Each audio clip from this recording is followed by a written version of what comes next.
Son las 9 de la mañana con 19 minutos. Con la rehabilitación de las refinerías y la construcción de Dos Bocas, México está protegiendo ante la volatilidad al alza de los precios del petróleo. Bueno, esto era lo que escuchábamos de Rocío Nale, ¿no? Que era lo que decía, que México no tendrá mayores problemas, que está protegido.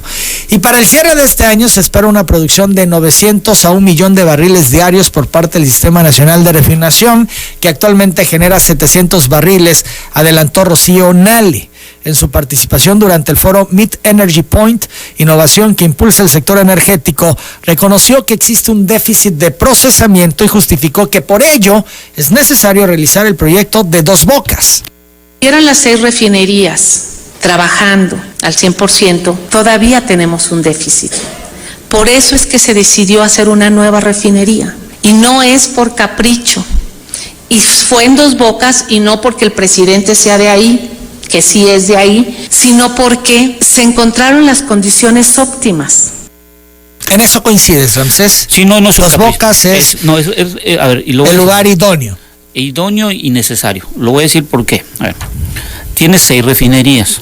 Las 6 refinerías, hay que entrar a los datos se llama Sistema de Información Energética, y se mete en la parte de petrolíferos, y ahí te dice cuánto es la producción de las refinerías.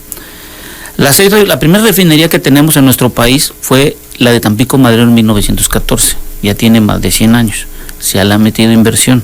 Hoy en día, desde el mes de agosto del año pasado, no está produciendo lo que debería de hacer. Pero la están rescatando. Sí, pero es una refinería que ya tiene muchos kilómetros andados y necesitan bastante inversión. ¿Qué es lo que te quiero indicar? Que supongamos de las 6 refinerías alguna fallara. ¿Qué vamos a hacer? Nos quedáramos 5 refinerías. La refinería de Dos Bocas se convierte en algo estratégico para el país, para poder mantener la misma cantidad de combustibles que estamos produciendo. Hay que entender eso. Si no tienes crudo, no puedes mandar a las refinerías, porque la pregunta es, ¿vamos a dejar de exportar por mandar a las refinerías? Yo creo que el flujo de efectivo, porque acuérdate que la tercera divisa que entra a nuestro país hoy en día son las exportaciones que provienen de Pemex, y en su momento van a ser de privados. No creo que dejemos de exportar. La prioridad sí son las refinerías, porque nos puede ayudar a la parte de los combustibles. Y repito, el negocio de una refinería hoy en día es la gasolina y el diésel. Entonces, dicho esto, lo anterior, urge que la actividad de extracción de hidrocarburos en aguas someras y en las partes terrestres, en pozos no convencionales, como se hizo en Estados Unidos, que llama lo de la fractura hidráulica, que hoy ya no existe, se llama estimulación en formación de baja permeabilidad. En esas solas formaciones no convencionales, te aseguro que en 10 años, de los 2.5 millones que dice el presidente, yo te aseguro que en el 2032, si le metemos ganas, podemos producir hasta 7 millones de barriles diarios, si nos metemos en no convencionales. ¿Por qué te digo esto? Estados Unidos en el 2008 producía 4 millones de barriles diarios. Hoy está produciendo 12 millones a 12.5 y espera producir 15 millones. Lo que sucede ahorita con Arabia Saudita le benefició también, porque están acelerando la exportación de más hidrocarburos. En el 2015 no exportaban, a partir del 2015 empezaron a exportar, y hoy exportan casi 3 millones, y la idea es exportar 5 millones de barriles diarios. Entonces, si te das cuenta, hoy en día lo que está haciendo Estados Unidos y muchos de los países es, tengo el hidrocarburo en el subsuelo, sé que en un momento dado el hidrocarburo no hay un pico de que se termine, porque había un pico que se va a acabar, eso ya no existe. Fue una historia que contaron muchas veces los presidentes en turno, ¿no? En función a abrir Pemex, a la iniciativa privada, etcétera, ¿no? Eso está claro. Está claro. El pico de producción máxima que todavía no se alcanza en el mundo, y cambió a una nueva teoría y una nueva tesis. Es, ¿cuándo va a ser el pico de que va a dejar la gente de consumir hidrocarburos? Y el pico se espera hasta el 2050, 2060 que empiece a caer. ¿Por el tema de las energías limpias tanto se va a retrasar? Sí, porque hay un error y una confusión. O sea, la energía limpia es aquella que no produce moléculas de dióxido de carbono, ¿vale? Como puede ser la eólica y la solar, ¿vale? La energía limpia es aquella que produce una cierta cantidad de dióxido de carbono. Y esto quiere indicar que en México lo máximo que puedes producir son 354 kilogramos de dióxido de carbono por cada megawatt producir.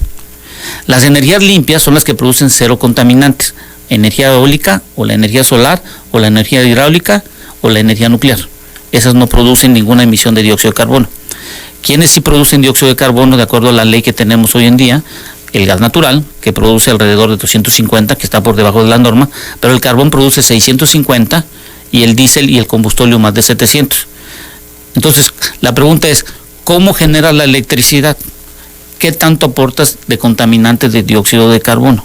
Entonces, yo les hago siempre la pregunta, y muchas veces los ambientalistas se enojan conmigo, y les digo, a ver, deja de utilizar el carro, deja de prender la luz en tu casa, deja de cocinar con gas LP. No podemos, porque es una actividad cotidiana de consumo de energía, porque no podemos hacer. ¿Qué es lo que ha hecho la naturaleza? Cuando empezó el fuego, la naturaleza se fue adaptando. Bueno, la naturaleza tenemos que ayudarla a la adaptación del ser humano, porque la pregunta que te decía al inicio, ni que nos digan ahora los países que no nos reproduzcamos. Cada individuo que nace necesita cierta parte energética, y en México estamos en crecimiento. Te doy este dato. En electricidad estamos creciendo la demanda anualmente entre el 3 y el 4%. Y te voy a dar el ejemplo en la península de Yucatán. En la península de Yucatán consumen 2.200 megas, 2.000 megas por hora. Solo producen 1.000. Los otros 1.000, el SENACE, que es el que controla la electricidad, lo tiene que traer de alguna parte de la República para cubrir esa demanda.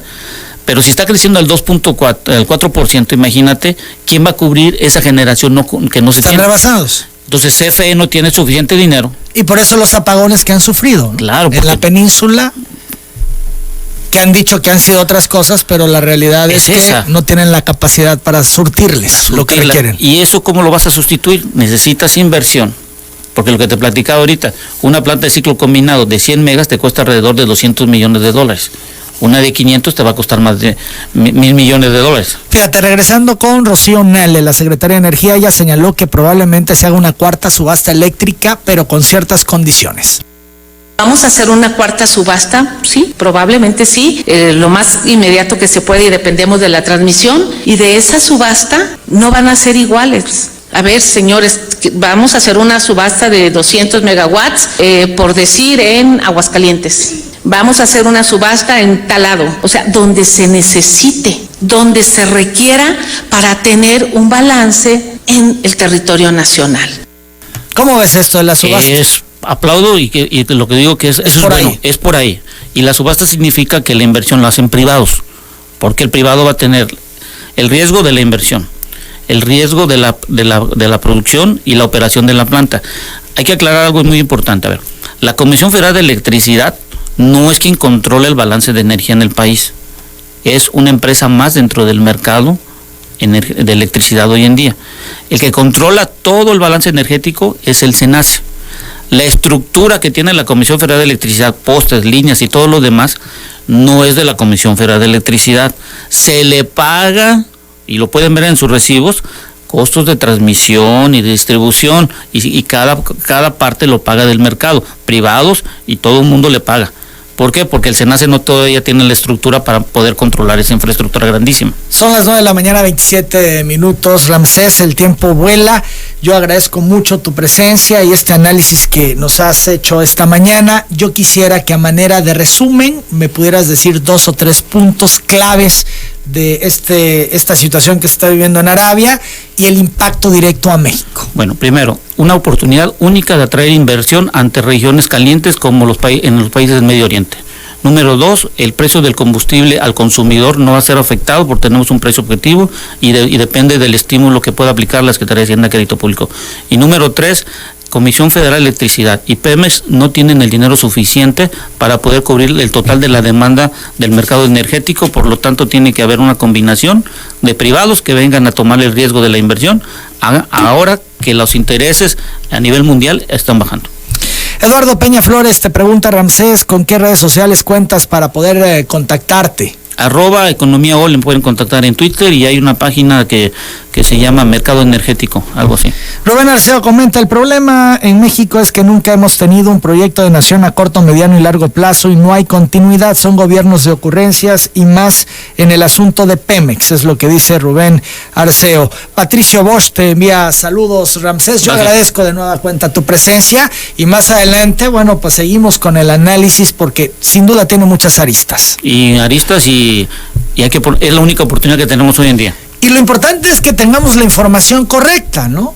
porque sin información o con información sesgada en muchas ocasiones, pues no se tiene un claro escenario, un claro panorama. Muchas gracias, Ramsés Pech. Que tenga un buen día. Son las 9 de la mañana, 29 minutos. Vamos a la pausa. 15 de septiembre.